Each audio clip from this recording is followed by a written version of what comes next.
Welcome back to the video, guys. It's your boy Hollywood here, and today we're going to be going over my Ducati Panigale V4. If it's worth the headache, is it worth the maintenance, is it worth the price tag? Because a lot of people have problems with these bikes, and we're just going to go over some problems that I've had or some of the problems I haven't had, and just really dive deep into this bike on why I love it. And before we start the video, I want to give a huge shout out to my buddy Zary. RIP, you're the main reason why I got this bike. It was always a dream bike of mine, but once he passed away, unfortunately, it now has a soft spot in my heart. So I will always forever love a V4. That's never gonna skew my judgment and make me biased, but I just want to throw that in there. Like, I still have a love for this bike, even though I might have a few problems with it. So let's jump on the bike and let's get into it. All right, now that we're on the bike, let's jump into the nitty gritty, all the juicy details that everybody wants to know about. So I'm going to talk about a few little topics here and basically talk about maintenance. How's the maintenance? That's the number one question I always get. How much does it cost to own? What is it like owning one, and what's the problems that it has? Because everyone knows these high-end bikes, they tend to have a lot of problems, all right? A couple of them are hit or miss out the box or out the crate, and a couple of them, they're going to have crazy issues, and then the rest of them are going to be fine. And if you just so happen to get your hands on one that's going to be fine, you have lucked up. So going over the maintenance, really, I mean, every bike that I've had, I've always, well, I'm not going to say every bike. After my second bike, which was a 2011 BMW S1000rr, I started doing all the maintenance on my bikes, simply for the fact of, first off, I'm a grown man, so I should know how to do that shit. Second, it's going to save me money in the long run, so I don't have to take my bike an hour and a half away, almost 2 hours away, to get worked on. It'd be sitting up there for 2 or 3 weeks, or it could be months, and I can keep it at my house, I can work on it, I can do all that stuff. Now, the one thing I will not do, I will not mess with spark plugs, I will not mess with anything in the engine. I ain't doing that shit. But exhaust, oil, coolant, I'll do that. I'll keep it simple. I'll keep it simple. But yeah, as far as like maintenance goes, it's not hard to maintain, guys. Like I said, I do my own oil changes, I do my own coolant flushes, I do all that stuff other than like the motor work. So I'm currently at 13,740 miles on this bike. I picked it up when it had roughly 9,400. I have to go back and look at the video when I got it. I've so far put however many miles that is. Throw it up on the screen for me, Hollywood. Yeah, I put that many miles on it, and I have the Desmo service coming up in a roughly a little under 2,000 miles, and I am not scared one bit. Because like I said, majority of that is like oil change, coolant flush, and the rest of it, yeah, it's your valves and your spark plugs and all that. So it's not going to cost me that much more than what it would my other bikes. But yeah, as long as you like lube your chain, shout out to Amy, she's been getting on my ass for cleaning it and lubing it.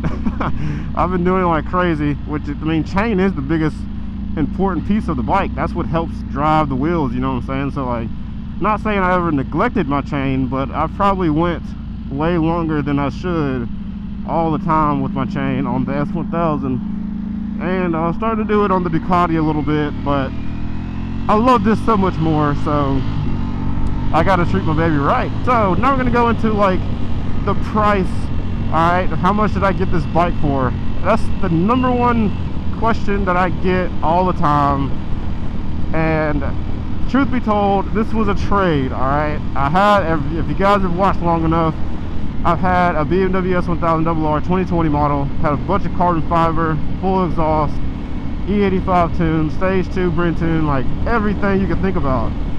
All the bells and whistles, velocity stacks, IAT relocation kit, and I wanted a certain price for my bike, and people were just not giving me the certain price that I wanted.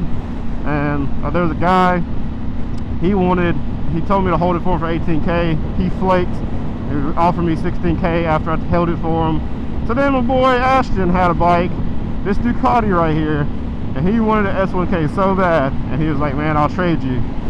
And I said, that's not going to be a fair trade. So we talked it out, we made a deal, and now I had this Ducati. So technically, my Ducati didn't really cost me anything. It was simply a trade.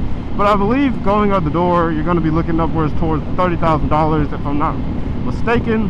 I'll throw it up on the screen if anything has changed. Like I said, I'm not too big on prices, because like if I want something, I'm going to go get it. I don't really worry about the price. Unless it's like an H2, you know, you're spending like $45,000. Now I'm gonna have to talk about that right now. We're gonna have to talk about that real quick, because like I could not justify spending that much money on a vehicle and it being a motorcycle. A truck, maybe, because I spent 31 for my truck. Oh, going back into like the maintenance and stuff, let me just jump back to that real quick. The oil and all that is not really that expensive, like, to maintain. Like, you only got a couple things you got to do to really keep the bike up, and that's oil, and your oil filter, and chain maintenance, and then your air box, like your air filter, stuff like that, cleaning that out every so often, and your sprockets. I mean, that stuff's not really expensive. Like, people act like you're spending like $10,000 when it comes to like oil changes and sprockets and stuff. Like, dude, that's the thing about this sport. Like, if you're going to get into it, you better know what you get into, because this is not a cheap like hobby. This is very expensive. It gets expensive quick, and especially when you get onto these higher end bikes, like, it's definitely going to get expensive. Then moving into like the issues that I've had with this bike so far, I know people are very skeptical about getting Ducatis, and because, for one, they cost so much and all the parts cost so much, and then they come with a bunch of issues. The same thing for BMW. But I like to say that's not really the case with mine. I've had a couple issues, which I'm going to talk about in just a second, but like, I really haven't had a lot of issues outside of the ones I'm going to talk about. The main issue that I've seen people complaining about with Ducatis is, like, I haven't had that with mine, so like I'm not even going to speak about it because I don't want that to happen to mine. The issues that I've had with this one is the charcoal canister, which I had to delete after I went to go race in Atlanta, and dude Mungus put the Gap sauce on you, boy. Put 13 school buses on me. When I went to go pull the clutch in like this, the bike would just shut off. Alright, that was before I deleted the charcoal canister. The bike would just shut off. What I had to do was I had to open this fairing over here, and I basically just had to look. I mean, I had to watch a YouTube video, and I made my own YouTube video just for people that's out there and they have the same situation and they can't find a specific video. But you got to take this fairing off, and your charcoal canister's down there. You have to strap it. You have to undo the little lines that go to it, and then you have to go to an auto parts store and you get these little $7 little Y connectors, and you cut the lines and you put the Y connector in there, and then boom, now your bike's going to be running fine. It's not going to be cutting out. It's not going to be lagging. It's not going to cut off when you come to a red light or whatever. When you do that, the only other issue is if you leave your bike parked in the garage like I do, if you park your bike after a good little ride, you come back out there 30 minutes later, your whole entire garage is going to smell like gas. And that's because the fumes are coming straight out the bottom instead of being released into the air with the charcoal canister. So that's the only little issue with that. And then the second issue that I had, and that I currently have with this bike, is that if it's like a day like today and it's a little warm outside, let's just say I go ride for an hour, and then I got some people that pull up and they're like, hey, let's go race.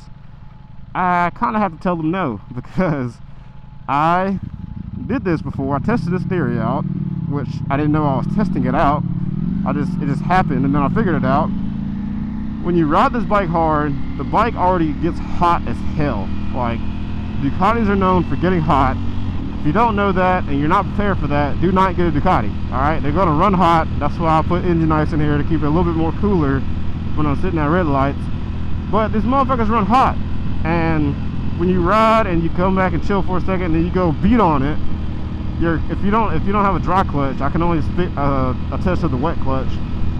The clutch gets so hot, like from the engine, the ambient temperature, it gets so hot that it starts to like skip, and it starts to slip basically. Like, you can roll back on throttle and it feels like the bike is doing this right here, like it's lugging, and it scared the shit out of me when it happened. So I had to go home and do a little research and everything, and I figured out that it being so hot outside, you ran the bike for so long, the engine's super hot, it's warming up all the components in there, it warms up your clutch to a certain temperature and it just starts slipping, and it's not, I don't think it, I don't want to say it damages the bike, but I figured out, I was like, yeah, I'm not going to keep doing this, I'm going to stop. So I just stopped racing, and then we just went on the bike night. But yeah, like that was one that scared the shit out of me, because I thought, well, I fucked my bike up with this expensive bike and I got to replace the clutch or whatever. So we're pulling up to go meet the boys. I'm gonna pull in here real quick and talk to you guys about the second or the third problem that I've had. Alright, the third problem is, now, you're not going to be able to smell it unless you ride a Ducati. I don't know if anybody else has this problem with Ducati, because simply, I don't really care because I'm going to fix the problem and all that good stuff. But if you ever rode a Ducati and it has the stock exhaust on it, you might have smelled it, because when I got the bike, I smelled it. The previous owner smelled it. He told me about it. He thought it was a wire up here burning. And then I figured out it was a wire back here burning. But then I figured out that's not even the problem. It's the stock exhaust. So behind these little plates right here, there's actually like some carpet or like felt or something behind there that actually, I don't know if that's supposed to be like heat resistant carpet or something, but it's behind these little plates. And those are actually burning whenever you ride the bike, because like I said, the bike gets so hot. Like stuff is like wires going up on the engine, stuff like, it's just gonna burn. And that's why I have these lines wrapped. I do need to wrap some more of these lines, but that's also another issue that I've had, was the bike is getting so hot, it was evaporating my brake fluid. Like if it's like a hot day like today, or it's like 90 something degrees out, you ride the bike super hard, racing and stuff like that, this stuff gets hot and it just evaporates. Now I have dot 4 in there. I do need to put dot 5 in there to give it a few more degrees to go on. I mean, those are little minor issues, but the charcoal canister was probably like my biggest problem that I've had with this bike so far. I mean, I haven't had any other issues out of this bike. Yeah, like I haven't had any oil issues, haven't had any gas tank issues where being pressurized, haven't had anything wrong with my wheels, brakes, anything. Like those are the ones that I just listed were the only problems that I've had so far, and I've had this bike for over 6 months. I know this little review is overdue, but man, the paint job that Monster Fairings did on this bike, this red gets so many compliments outside of the OEM Ducati red. I just can't help but smile every time I see this bike, man. It just brings me so much fucking joy. Like, But yeah, I'm gonna catch back up with you guys whenever my friends get here, and we're gonna go for a little rip. Got the code merch on, yes sir, and he's gay. He has ghost merch on. He's gay. I thought we were supposed to be matching today. What's going on? Everyone said we're gonna wear our code merch. He has to wear ghost merch. Have to fuck it up for everybody. This is why we can't have nice things. See, he got the message. Where's your code merch at? Bro, you got on freaking Lululemon leggings? I knew you were gay. Alright, kind of getting back to the video. Kind of going back over, like touching on the Desmo service real quick and like the maintenance. Like I said, I have not talked personally to a Ducati dealer and asked how much the Desmo service will cost. I can't really attest to that. Like if you're not ready to buy a big money or a big ticket item like this, like a Ducati or S1000, you're not going to keep up with the maintenance. Don't buy one, because you're only going to set yourself up for failure, and then once one thing breaks, another thing is going to follow, and it might not even have anything to do with what just broke on the bike, but that's just how these bikes are made. Like shit is going to break. Overall, I love this bike. Like I said, it has a soft spot in my heart, so like, of course, like my opinion is not biased, but it's like, I just have that soft spot in my heart for it, and I'm always gonna love it, even though like it is my dream bike, and even though like it might have problems or whatever, that's not gonna deter me away. So yeah, hopefully I answered everything for you guys. A pretty small review, like I'm saying, like it's not like anything big or major. Now future plans I have for the bike, as far as like what I want to do going forward, I've already done fairings. I want to do levers next. My freaking my lever guard fell off when I was racing the other night, so now the Ducati is fucking clapped. Thank you very much to that ZL1 that I blew the doors off of. I do plan on getting an exhaust soon. Okay then. I do plan on getting an exhaust soon. I'm getting the Spark titanium exhaust undertail. Yeah. And that's really about it. And then obviously getting a dyno tune after that. And once I get all those things, the bike will pretty much be complete. And then obviously after that, it's going to be just carbon, cosmetic shit, you know what I'm saying? Like nothing crazy. But yeah, if you guys enjoyed the video, hit that like button, subscribe, comment down below something that you want to know about the bike. A comment, like a question about the bike. If, hey, you didn't cover this, you didn't cover that, let me know. And I'll answer down in the comments below. Where you do, ride safe, don't get caught in the rain, keep chasing greatness. I'll catch you guys on the next video. Peace!